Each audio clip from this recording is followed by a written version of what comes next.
Well, I know Cube want to do another one because Cube, of course, it's like, he kind of created Fridays, and I was in the first one.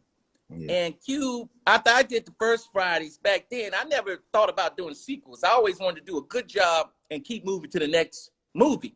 So Cube asked me back in, I think it was 96 or 97. He said, Chris, we want to do another Fridays, man. And I was just like, nah, I don't want to do another Fridays. I want to do like Eddie Murphy and them did. I want to do Money Talks. I did Money Talks, and then eventually did Rush Hour. I said, I don't want to do another. And he said, what? You sure? I was like, nah, I don't want to do another. So he couldn't believe it, but he kept moving, and he got Mike Epps, and they went and did another one, and it was great. He did 2 of them, and they were great. So now, of course, they was in Cube. He don't mind if I come back at this, that. But the studio, I think, want to do it. They didn't want to do it, and then Cube is spearheading that. And I never really wanted to do another one.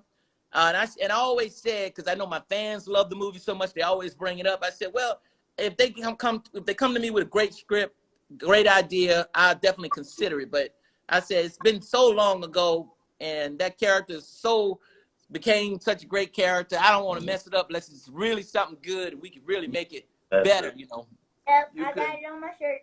Oh, thank you. I saw that. I appreciate that. That's awesome. You could mess it up now. I heard through the grapevine now, correct me if I'm wrong, that the reason why you wasn't going to do another Friday was because they didn't pay you, man. Now, oh, no, that's not true. That's not true. And I'm going to tell you, the first Fridays, I was so happy I got that movie because I knew how it was going to help my career, because all I was doing then before that was touring to state, and I was going back to state. But I wanted to go to the next level. So I said, I need a TV show or a movie. And I got Fridays, and I was like, oh, thank you, God, because I know this is going to bring me a bigger audience. Then I can show another side of me. So when I did it, it was incredible. But back then, I got to tell you, one of the reasons why I didn't do the second one because of the weed. Because I said, man, that movie became a phenomenon. I don't want everybody smoking weed. And I never really told people this because I kind of forgot about it. But it was one of the reasons why I didn't do it, because I said, I don't want to represent, everybody smoking weed. I kind of made it more personal than a movie. And that's one of the reasons why I said, nah, I didn't want to keep doing that character. Okay. And it probably was good for me because it kept me moving, to the next phase and next movies. But that was one of the reasons. I said I didn't want to be get everybody smoking weed high in the world. So. Now, I just want to ask real quick. So, like, when you say a great script for Friday, because most those movies are really like powered by the 2 leads, with you and Ice Cube, and then he went and got Mike Epps. So, like, what does like a great Friday script act like? What is it like? What would you say would be like the great or the best Friday script or something like that for you? That's a great question, because you even made me think about it. It would be more like a great idea.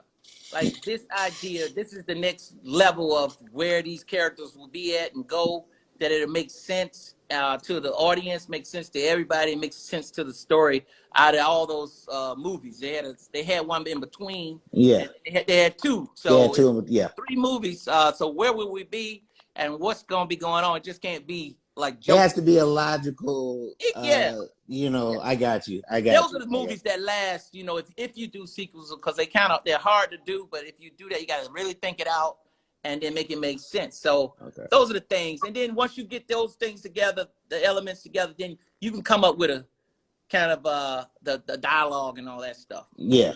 Okay. Tell me this now. You've worked with people like Charlie Sheen when you did Money Talk. Yes. What was that like, working with somebody of that caliber, that kind of? He was great, man. I was just telling somebody yesterday, and Charlie Sheen and Paul Savino, great actors, because I did a lot of improvisation in Fridays and Money Talks and all my movies, because I try to put a lot of myself real. I try to make the character real as I can do. So soon as when I get into that Charlie Sheen, they will come right back with their acting skills, man. And I believe so hard that you got to work with other great actors, because when you giving out, they're gonna give back and even make you go deeper. It was so great working with Charlie Sheen because he's such a great actor, and you see that in 2.5 Men and all the movies he's done before that, Wall Street, and Paul Sorvino, all his movies from Goodfellas on. Those guys, they don't miss a beat because they listen to every word you're saying, and they are coming right back at you in that world you're at, and they're really in the character, man. So yeah, that's a great question, man. So you had prime Charlie Sheen, like you were like superstar Charlie Sheen. Like, yeah. was he wilding like that? How he wilds now? Charlie was the nicest guy in the world, man. I gotta tell you right there, he had his little moments here and there, but he was still a great guy. And you've been around people. He let me borrow his Ferrari, man, when I was like 21 years old, because I was bold enough to ask him, Charlie, let me keep your Ferrari for a weekend. He said, sure, I'll have my assistant drop it off at your apartment. I'm staying almost in the hood in Koreatown. I got a $100,000 Ferrari parked out in the front of my apartment because I'm still asleep. I didn't put it in the parking structure yet. And everybody's like, what?